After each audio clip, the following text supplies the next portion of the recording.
Tina Cervasio, Fox 5. Hey, Kevin, good to see you. So when you look at what Sean Marks did over the offseason, whether it's bringing back LaMarcus Aldridge from retirement or re-signing Blake Griffin as well as your extension, what are your thoughts on this roster, and how does it play into your goals, of course, of winning the championship? Yeah, I like the roster. We like the guys that we put together, a lot of veteran guys mixed in with a couple young guys that are hungry for this experience in the NBA. And then we got veteran guys who've been through a lot as well. So, and also having some returning players helps. So we want to keep building this culture and keep fine-tuning who we are as a team every single day and see who we are at the end of the season. But what we have on paper is cool, but we still gotta get out in between the lines and play. Gerard Hector, True Hoop. Hey, Kevin, I want to take you away from basketball for a bit. The last few months, we've had a lot of rollouts of music. Drake Certified Lover Boy, Kanye's Donda, Kendrick's dropped something, Lil Nas X. How do you feel about how these artists now are releasing their music and the way they're promoting albums these days? Yeah, I love it. I love it. I feel like they had to have more control over their art. And that's, as an artist, that's really what you want. And so you're seeing a lot of these guys just create moments around their albums, and it's a great time for music, great time for sports, and it feels like everything is playing off of each other. So it's been a great summer for music. Brian Windhorst, ESPN. Hello, Kevin. Kyrie is not here today. There's this law here in New York with health and safety protocols. Are you concerned about his availability at home games going forward? No. So you expect that not to be an issue? I expect it not to be.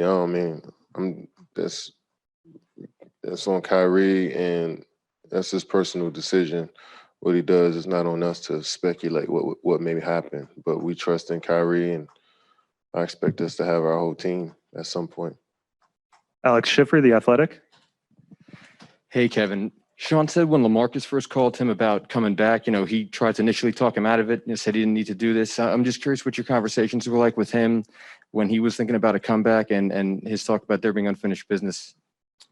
Yeah, I was, supported LaMarcus and whatever he wanted to do, and I trust his judgment on his life, So I'm sure he went through every checkup, to make sure he's right to play. And it was great to see him in the locker room. It was great to have him back. And, we loved having him around last year for those couple of weeks. And he felt like this was a great environment as well. So it's good to get him back and have him playing again. He was like 49 points away from 20,000. And I was like, shit, I want him to get that, so for him to be back with us, and probably hit that mark pretty early in the season. I'm looking forward to being a part of that with him, and so good to see him playing again. I know how much I was known LaMarcus for a long time, and he loves to play. He loves to be around the guys, and I'm excited for him. Scooby Axon, USA Today. Another question away from the season. It's been 10 years since you showed up at Rucker Park and just obliterated everyone. What are your memories of that? And of course, the Players Union is now renovating Rucker Park. Can you tell me what's that going to mean to the NBA and the kids around that neighborhood? Yeah, that's a special place, a historic place. A lot of great players who've played in the NBA and who haven't played in the NBA. Street ball legends have graced that court. And it's good that they're renovating it and refurbishing it and trying to keep that legacy alive. It's meant so much to the basketball community, especially here in New York, and not just in New York, around the world. That's a huge name, Rucker Park, and so many great memories. So I'm excited that the NBA, NBPA is doing that, and looking forward to seeing how it finishes. Lisa Shu, Tencent. Hi, Kevin, you used to say, I'm so tired of being number two. And now, it seems like more and more people realize or saying that you're the best player of the world. So do you feel like, okay, finally people realize who I am? I'm Kevin Durant. A lot of people, I said that one time in an interview 10 years ago. A lot of people make it seem like I've been saying that over and over again, that I don't want to be second. I literally said it once, and it really wasn't about me being the best player. It was about us winning the championship because we had lost that year. So I wanted to win the championship. So me being the best player, like he said, just last year, people were questioning if I can actually play again. And now this year, people are calling me the best. Like, those opinions really don't matter. It's just everybody's fickle when it comes to that stuff. So I know what I bring to the table. My teammates and coaches know what I bring. And the true fans that love the game, that genuinely love the game, understands what I carved out in the league. So that's cool enough for me. Justin Walters, picks 11. Kevin, when you, KD, or pardon, when you, James, and Kyrie came together, sacrifices were expected. Although you guys only played less than a dozen games together in the regular season last year, was anything that surprised you about the continuity from last year that will help you guys gel together better this year? I think everybody's just more comfortable in this environment.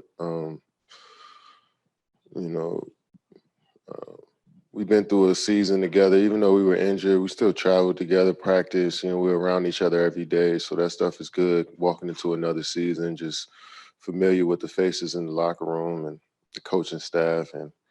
But we all been experienced in this league, and we've been through every type of game. So, the IQ is pretty high with this group, and it's just a matter of us actually getting reps in, and we're looking forward to that. So I think we got a lot of boxes checked, but once we get on the court, I think that's the final one. Next question comes from Zoom. Christian Winfield, New York Daily News. Hey, Kevin, what's going on? How you doing? Where you at? I'm at the crib. All right. Yeah, gotta get my status. I'll be back though. Don't worry. Just real quick, last year, if that 2 is a 3, there's a good chance that you guys are NBA champions now. I think that's fair to say. When you're that close to winning a championship in a way, do you feel like there are like actual tangible things that you guys need to improve on year over year, or since you guys still have the same core, or do you think that you guys are a championship team like you guys may have been last year? Hold up. We lost in the second round. I had to play every minute for 3 straight games. If you think I was going to do that for the next 2 rounds and win the championship, shit. No, if I can just explain real quick, if you guys go to the next round, that gives James more time to get healthy, right? He was playing on one leg. Kyrie may or may not come back.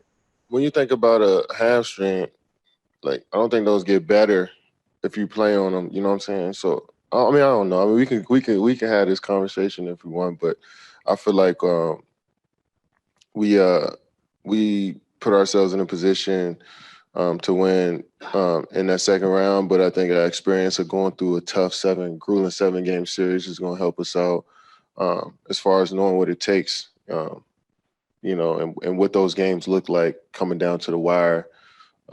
Winning on the road in a tough environment against the champs. It felt like a championship series playing against the guys that won it. I think that series was good for us as a whole to know who we are as a team and see where we got to continue to keep getting better, and we can go from there. But I'm not going to say we was going to easily win the championship if we'd have won that game.